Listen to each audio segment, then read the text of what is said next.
Okay, let's dive right into this. Welcome back to The Explainer, everyone. Today, we're looking at a fascinating piece of source material titled Curiosity on a Mission.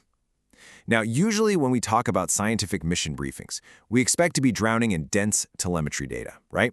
We expect complex orbital mechanics and endless equations. But today, we're actually going to explore something totally different. We're looking at the profound power of minimalism. We're going to see how sometimes the absolute most resonant messages you can send don't actually require a single spoken word.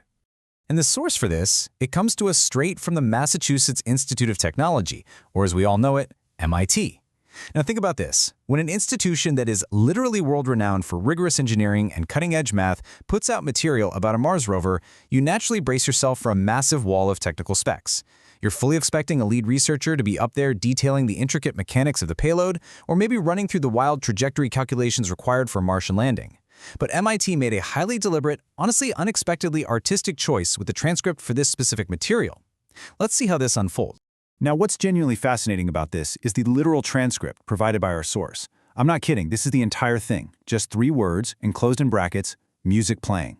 That's it. It's such a brilliant, purely atmospheric choice. Instead of, just giving us another lecture, MIT decided to let the sheer visual spectacle of the Curiosity mission speak completely for itself, supported only by this deeply evocative score. It completely strips away the jargon, it removes the complex engineering details, and it basically forces us to engage with the awe and the heavy emotional weight of space exploration. It is, quite frankly, a masterclass in atmospheric storytelling. It proves that sometimes removing the technical explanation is exactly what allows genuine, unadulterated wonder to take center stage. And this brilliantly illustrates a deeply fascinating contrast. Think about it. On one hand, you have the literal, physical reality of the Curiosity rover's environment, which is the profound silence of space. Space is a vacuum. There's literally no medium for sound waves to travel through, meaning the physical reality of the mission is just absolute, dead silence. But MIT actively chose to contrast that cold physical reality with the atmosphere of exploration, which they represent with a rich, stirring musical score. And why do that? Well, because while the rover itself operates in total silence, human curiosity definitely doesn't. The music acts as a bridge. It connects that distant, silent Martian surface right back to the passionate, beating hearts of the engineers and the dreamers back here on Earth who are watching it all happen. So, the crucial question we ultimately land on is this: what exactly is the soundtrack of human curiosity?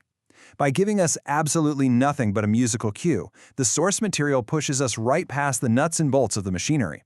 It asks us to just sit back and reflect on the feeling of discovery itself. Does exploration sound like a huge, triumphant orchestral swell? Or maybe it sounds like a quiet, tense, rhythmic hum of anticipation. MIT's brilliant choice to rely completely on music leaves us contemplating the deeply emotional nature of our drive to explore the unknown. It's a beautifully provocative thought, and I really hope it leaves you wanting to discover so much more about the Curiosity mission itself and the brilliant minds who actually sent it up there. Keep asking great questions, and we'll see you in the next Explainer.